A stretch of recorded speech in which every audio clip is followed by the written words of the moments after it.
Hello and welcome to cookingflavors.com. For today's recipe, we look at the preparation of a very yummy and quick to make Ragi Sevai Upma, an upma which is essentially made with Ragi Sevai, and here are the list of ingredients that are required for this.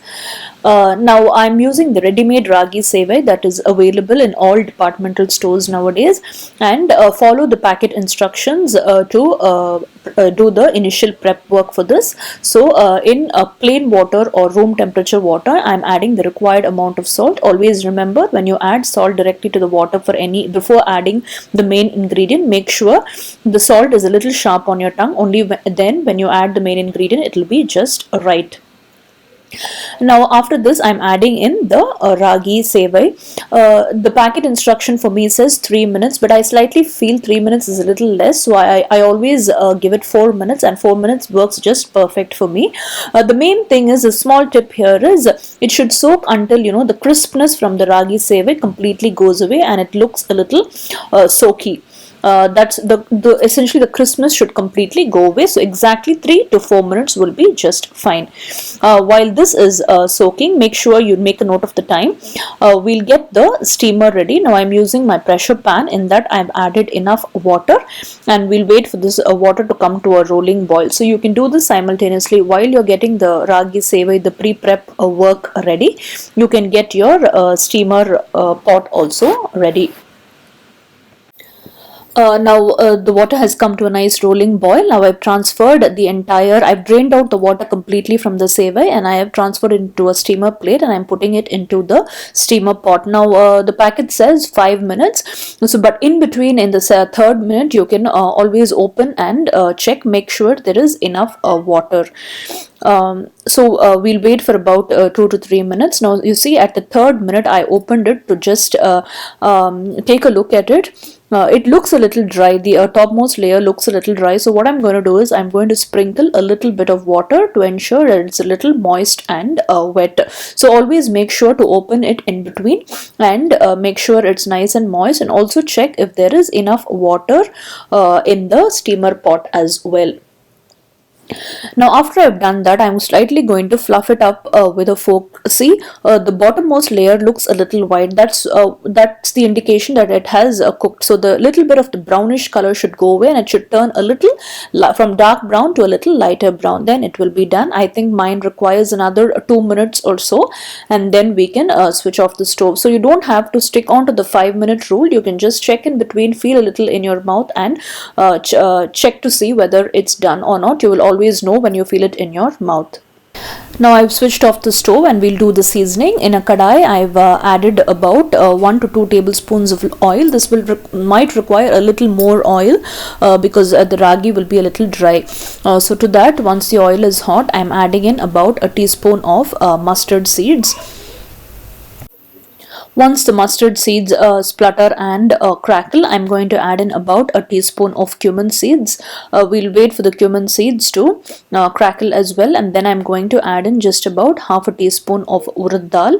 Then I'm adding in about half a teaspoon of chana dal. All these dals are totally up to your choice and preference, and I like to add in just about half a teaspoon of moong dal. As I told you, feel free to adjust the type of dals that you add for the seasoning. We'll mix that well till the dals turn golden brown, and I'm adding in just about a quarter teaspoon of asafoetida. Then goes in a few green chilies. You can also add dry red chilies, and I'm adding in a few cloves of garlic, then a few pieces of ginger.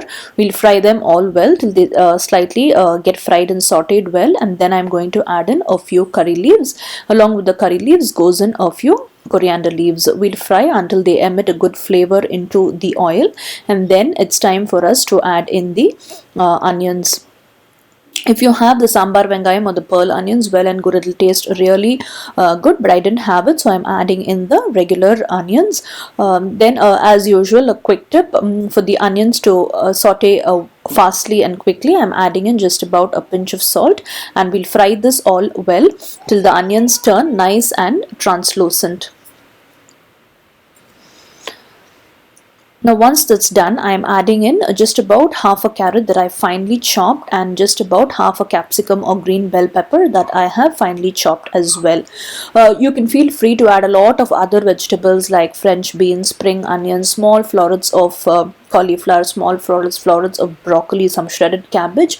Feel free to add all those ingredients as well. Now we'll fry this well till they all combine together. I'm not going to cover it with any lid or anything for the carrots and capsicum to cook because I don't want them to cook completely. I'm just going to fry them on high flame for about 2 to 3 minutes because I like the crunch of both the carrots and the capsicum.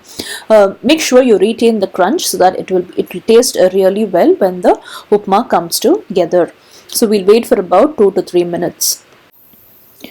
Now you see my steamed ragi sevai is already. I have taken it into a bowl.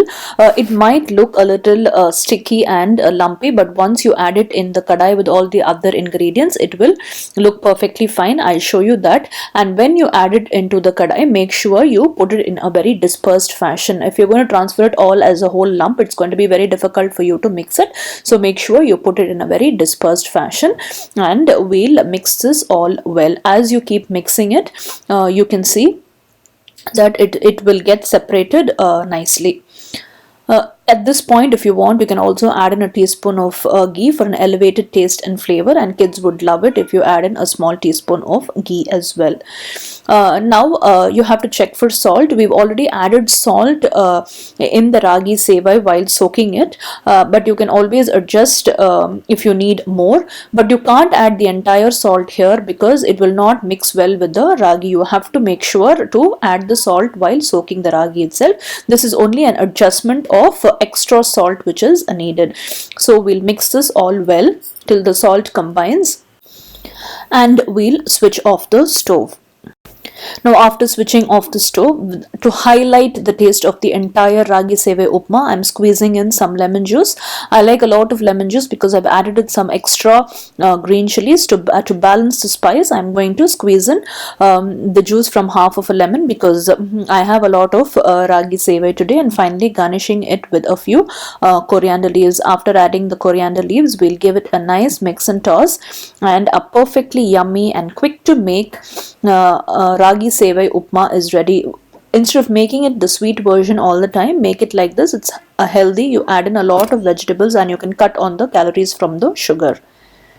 A yummy, delicious and nutritious Ragi Sevai Upma is ready to be served. You can serve it with a coconut chutney or eat it as is. If you like this video, do give us a thumbs up and share this video with your friends. If you are new to our channel, subscribe and click on the notification bell symbol to get all our updates immediately. Do also post in your comments and suggestions. Till we see you again with another new and interesting recipe. Thank you and happy cooking.